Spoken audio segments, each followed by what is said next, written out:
video that I'm going to be shooting here, which is going to be varied lighting scenarios. The last video I did on gesture painting, which came out a couple years ago, covered 3 different palettes. The basic palette, which is like a monochrome palette, the Zorn palette, and a warm-cool palette. Today what we're going to do is we're not going to go through all those varied palette scenarios.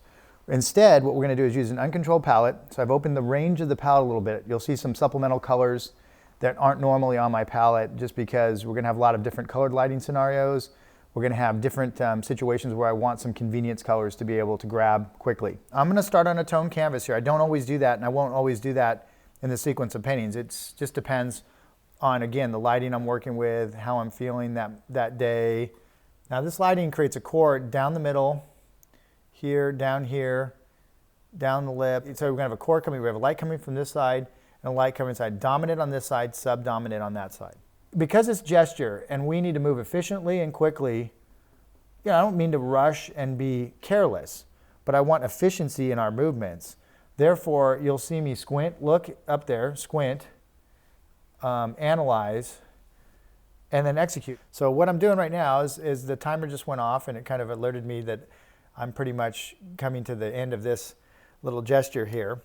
I feel it's fairly successful, I like a lot of it. There's some things I wish I had more time with, as there always is with gesture.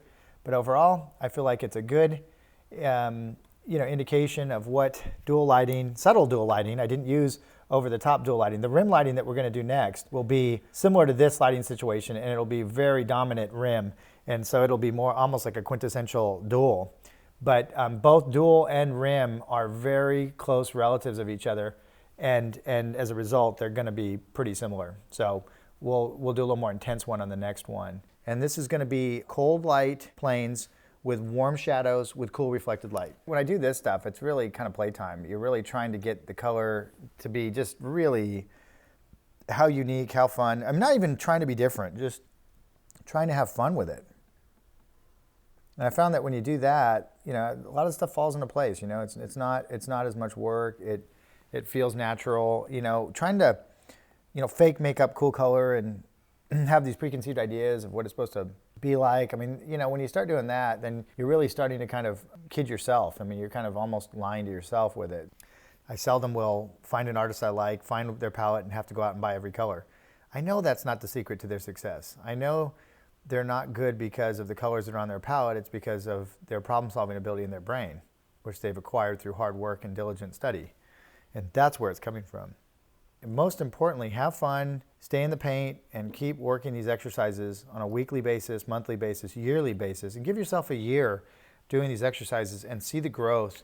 You'll be amazed with how much fresher, better, relaxed that your longer efforts will get. And that's really what it's about. These are supposed to improve your long efforts. They're not really supposed to be an end in and of themselves. Now we're doing a combination of blue and warm. On one side it's cold, and on one side it's going to be warmer, and the dominance is the cool side. See, when you dilute it down like that, it almost acts like a watercolor. But because it's lead, it sucks it into the surface very quickly, and you can see as it drips, it almost immediately stops dripping as it gets saturated into the surface.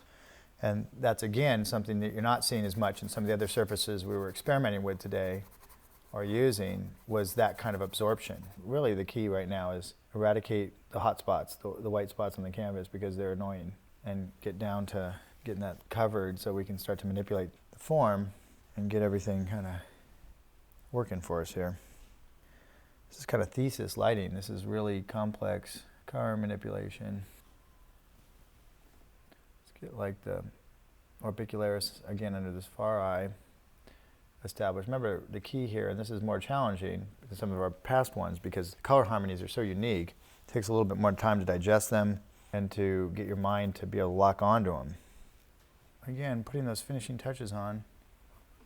I like the general look of this a lot. I just like the spontaneity and the, again, unpretentious feel. Three-quarter lighting is probably one of the most common lighting scenarios that you're going to work with. It casts very strong shadows.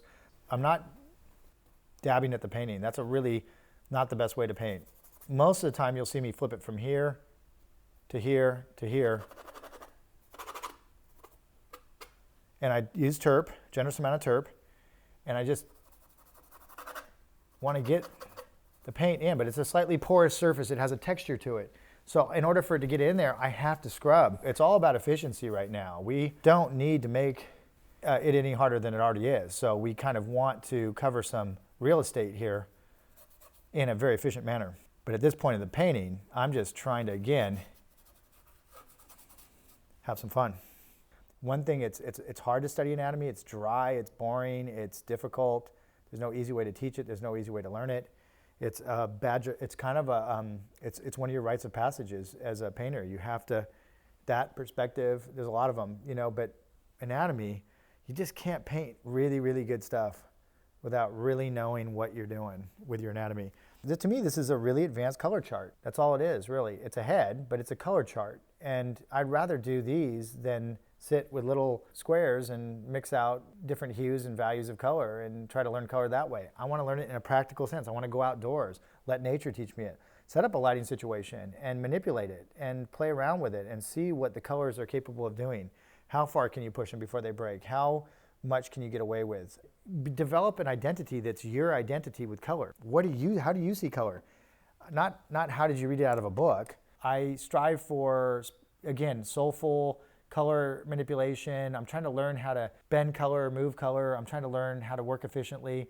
On my radar is not really, likeness. It's the last thing because I just don't have time for it. In order to get likenesses, you have to have time to move around juxtapositions of really small shapes to get that person's exact eccentricities that make them look the way they do. We don't have time for that in 40 minutes. We barely have time for that in 3-hour class. The first thing that's going to go is it's going to turn into more of a generic version of the sitter. And I'm okay with that, knowing that that's the way it goes with this particular exercise.